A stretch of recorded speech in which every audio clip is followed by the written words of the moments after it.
어젯밤의 꿈이 생생하게 기억에 남는 이유는 꿈은 무의식이 의식에게 보내는 메시지이기 때문입니다. 이제 당신의 꿈들을 융의 분석 심리학으로 한번 살펴볼까요?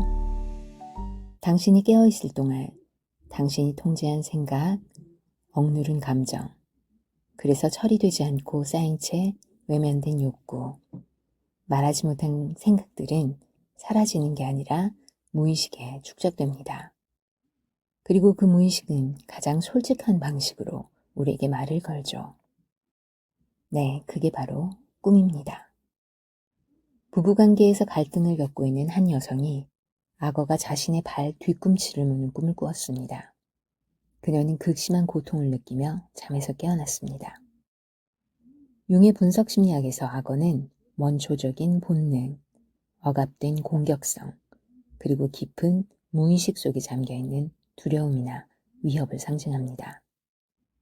특히 물속에 있다가 갑자기 튀어나오는 존재라는 점에서 의식하지 못했던 감정이 어느 순간 갑작스럽게 드러나는 형태를 의미하기도 합니다.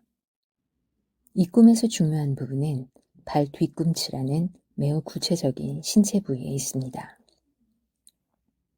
뒤꿈치는 나를 지탱하는 기반이자 앞으로 나아가기 위해 반드시 필요한 신체의 지지 부분입니다.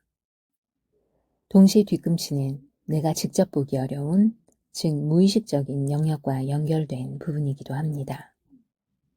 그런데 그곳을 물렸다는 것은 네, 그렇습니다. 지금 나를 지탱하고 있는 관계 혹은 삶의 기반에서 보이지 않던 문제가 나를 공격하고 있다라는 의미로 해석될 수 있습니다. 자, 악어는 앞에서 공격하지 않습니다. 보이지 않는 곳, 물속, 혹은 아래에서 조용히 기다리다가 한순간에 물어버리죠. 이 꿈은 그러니까 겉으로 드러나지 않았던 감정, 쌓여있던 분노, 혹은 관계 속에서 억눌려 있던 긴장이 더 이상 유지되지 못하고 갑작스럽게 터져나오는 상태를 상징할 것입니다. 즉, 이 꿈은 그녀가 외면하고 있던 관계의 문제나 감정이 이미 삶의 기반을 건드리고 있다라는 신호로 해석할 수 있을 것입니다. 특히 고통으로 깨어났다는 점은 매우 중요합니다.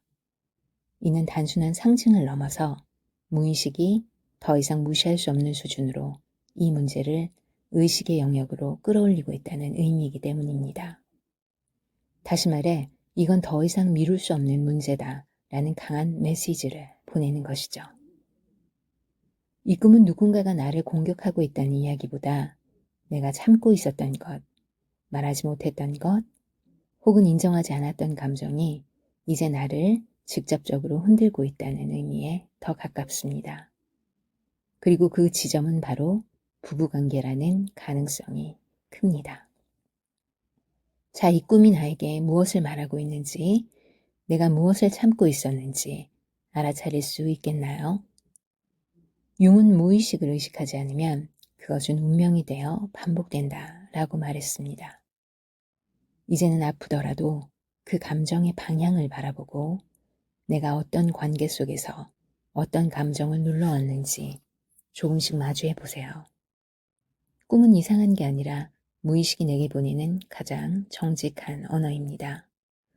그리고 그 언어를 이해하는 순간 내 삶의 방향은 조금씩 바뀌기 시작하고 나의 심리를 완화해줄 키를 찾을 수 있을 것입니다. 더불어 심리치료는 당신의 꿈을 더 확실하게 해석할 수 있도록 도와줄 것입니다. 자, 당신의 꿈은 지금 무엇을 말하고 있나요? 이제 당신의 무의식을 꿈을 통해서 읽어드리겠습니다. 잘 자요.